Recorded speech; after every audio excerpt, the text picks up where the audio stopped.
Нови правила за влез во Европската Унија за граѓаните од земјите со безвизен режим, вклучително и од Македонија.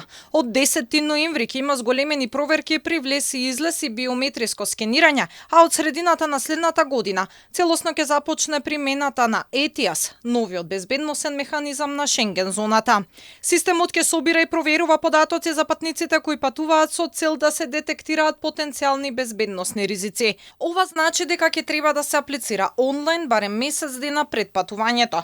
Иако се предвидува дека за обработка на податоците ќе се чека од неколку минути до 4 дена, постои можност системот да детектира дополнителни проверки и да бидат побарани повеќе информации од патниците, дури да бидат поканети на разговор во амбасада за земјата за која сакаат да патуваат. При аплицирањето, патниците ќе плаќаат такса од 7 евра, а ќе биде бесплатно за луѓето под 18 години и над 70 години. Откако ќе добиете одобрението, а ќе важи 3 години или до истек на пасошот.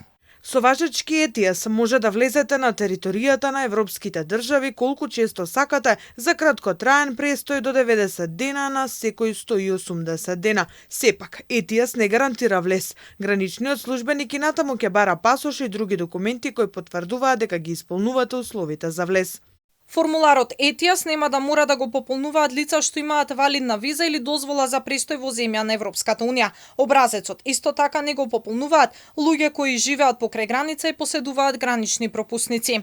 Според правилата на самите гранични премини, потребна е биометриска проверка на патникот, односно отпечатоци од прсти или фотографија на самиот. Но, доколку поседувате биометриски пасош, тогаш влезот е поедноставен и побрз. Граѓаните кои имаат биометриски пасоши не треба да одат на пасош контрола преку службеник, доколку електронската проверка не покаже никаква пречка.